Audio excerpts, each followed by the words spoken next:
Hello, I'm Luke Nella and welcome to Best Replays of the Week. In this episode we have an unusual looking wall of steel, an IS-3 punching above its weight, and an M60 on a quest for a mark of excellence.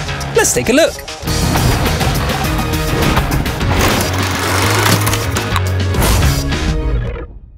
Let's kick off with a steel wall performance from the EU region. Gwandi's unbreakable machine isn't one of the massive heavies, but rather a Tier 7 Soviet medium tank, the A-44. It's a curious looking beastie for sure.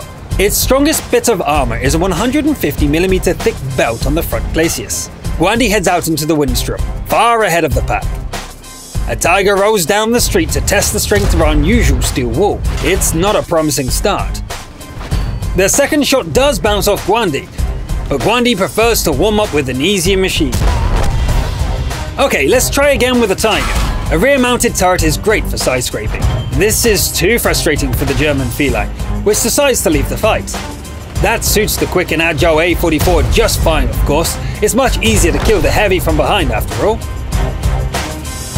The rest of the team are doing terribly. Just tanking a lot of shots isn't going to be enough to win this one. Nice ollie there, too bad there isn't a rail to do a grind on.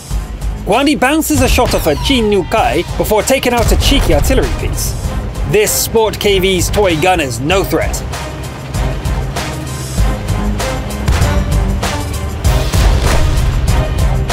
And the same goes for the rest of them. Except maybe for the artillery. There goes the last teammates. The armor is holding up great, considering that the tank is mostly just protected from the front. This gun belongs on a heavy tank, and it handles terribly. But the Alpha is very satisfying. Boom, baby. Good speed and a heavily armored front make for a decent rammer as well. Artillery strikes again, giving the T-20 an opening to attack. It gets a free shot of the A-44's vulnerable side. But that's not enough to defeat our steel wall. The T-67 is actually a bigger threat. One more shot in the back would have been fatal. Gwandi needs to be careful here. Wait long enough to disappear from view. And then go in. Remember that sweet ram earlier? Let's have another one. Is the SPG going to have a go? No? Let's go find it then. Ah, so that's why I didn't fire. The artillerist has decided to try the direct approach. That was a brave attempt, but has left the SPG helpless. Good game. Unusually for us, Gwandi dishes out a lot more damage than was blocked by armor. Who cares though? An unusual game with an unusual tank, and we're happy to share it with you. Continuing in the EU region, we have the streamer Dalkilzor piling up damage in an M60. I'd say something about Daki showing off with a Clan Wars trophy, but it's not like it's a particularly powerful tank. As is typical for Malinovka, one of the foes charges into the open straight at the start. It's not the only target on offer either. For a while, there's a whole buffet to choose from. Eventually the camping spot goes stale. Time to go looking for more targets. Up the hill and straight into the fight. Too bad the first shot bounces. Don't worry though, that was a rare exception. Daki gets into a nice rhythm, dishing out damage like it's going out of style.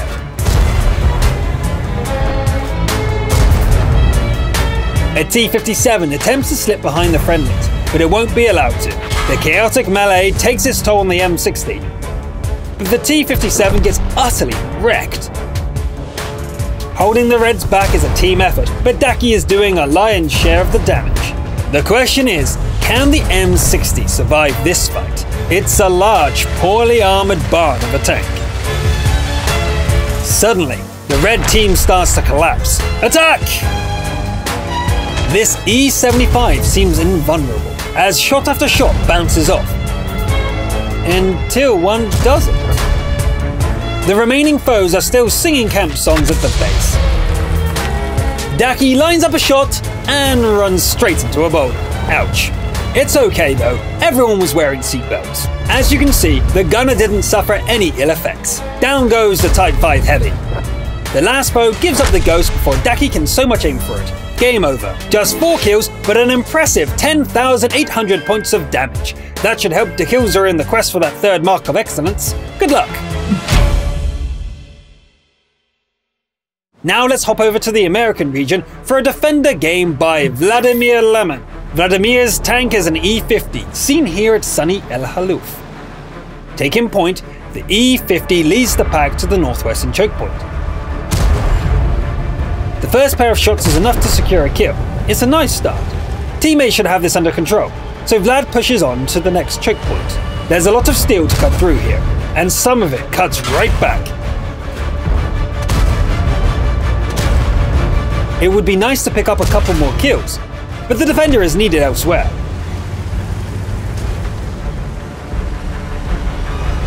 This WZ is trying to sneak attack from the rear, not on Vladimir's watch.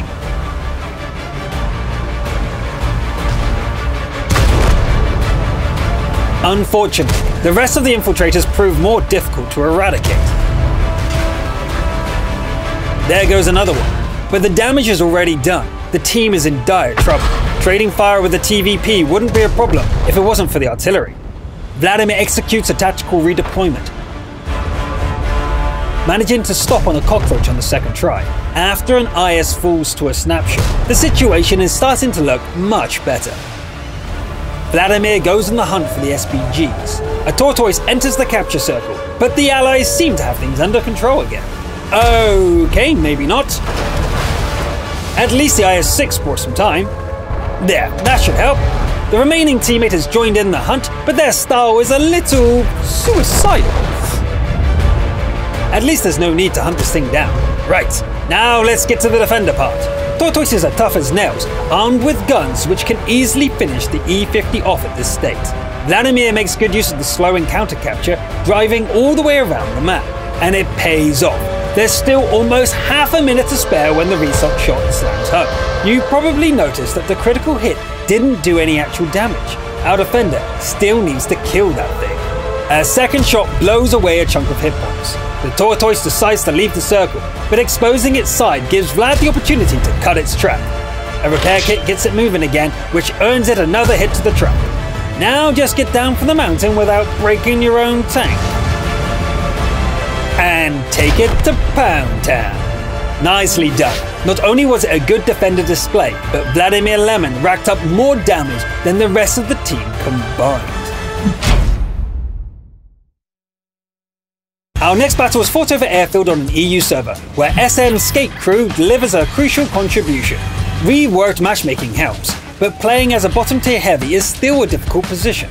There are 3 top tier machines to worry about, 1 heavy and 2 tank destroyers. So naturally our champion runs smack into one right at the start. Taking a hit from it would really hurt, unless the big lump decides to fire HE for some reason. Weird. Teammates join in, ganking the massive heavy in seconds. Skate Crew moves on to skirmish with a KV-4 while looking for an opportunity to attack the Type 4 Heavy. It takes quite a few tries, but the gunner does eventually find a weak spot on the rolling fortress. One more hit, and the beast has had enough. It tries to disengage, but others finish the job. Skate Crew circles around to get at the T-34, taking a shot from an S-tank along the way.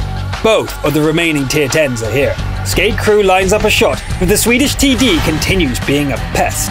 Since it insists on dying first, the bigger foes will have to wait. And stay down. Now let's see about those top dogs. The Jagdpanzer E100 has a devastating cannon, but it can't kill what it can't hit.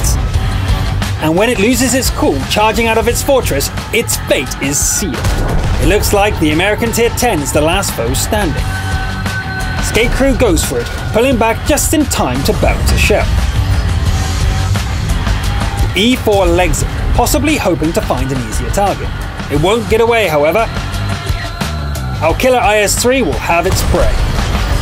I don't know if SM Skate Crew deliberately made it their business to take on the biggest foes, or it was just how it played out. Either way, impressive work.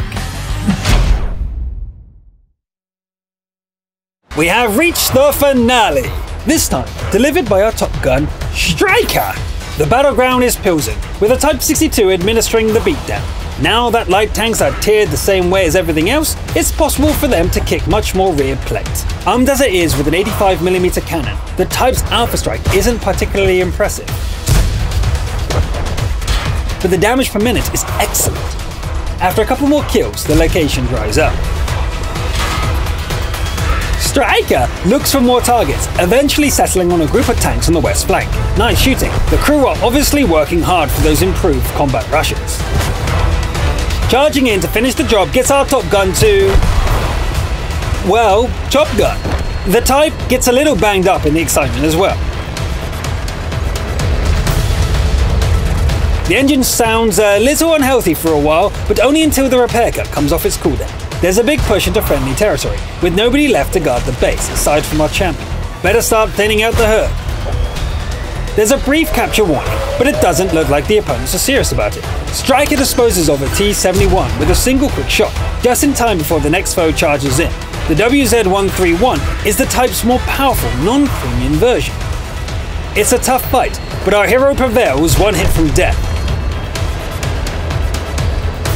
The remaining teammates have been working on a capture. It's starting to look like they may even pull it off. It's a good effort, but their luck runs out. One of the Kappas is felled by a Nashorn, which doesn't get to celebrate for long.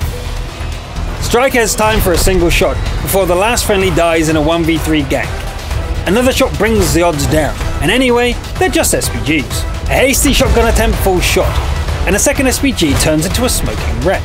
The remaining foe manages to beat the reload, barely making it into cover. Still, how hard could it be? Striker hesitates at the last moment, looping around again before going in. The first shot misses, but reload is quick. Oh no!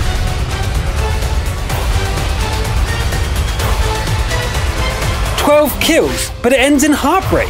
Striker played an excellent game, only messing up on the very cusp of victory. Hopefully getting on the show makes you feel a little better about it. That's it for this episode. We look forward to seeing what you manage to pull off next. I'm Luke Nella, thanks for watching, and I'll see you next time. Ready? Okay, let's do this. Hello, I'm Luke Nella and welcome to Best Sleepy of the Week. In this episode, we have an unusual looking steel. No, it's okay.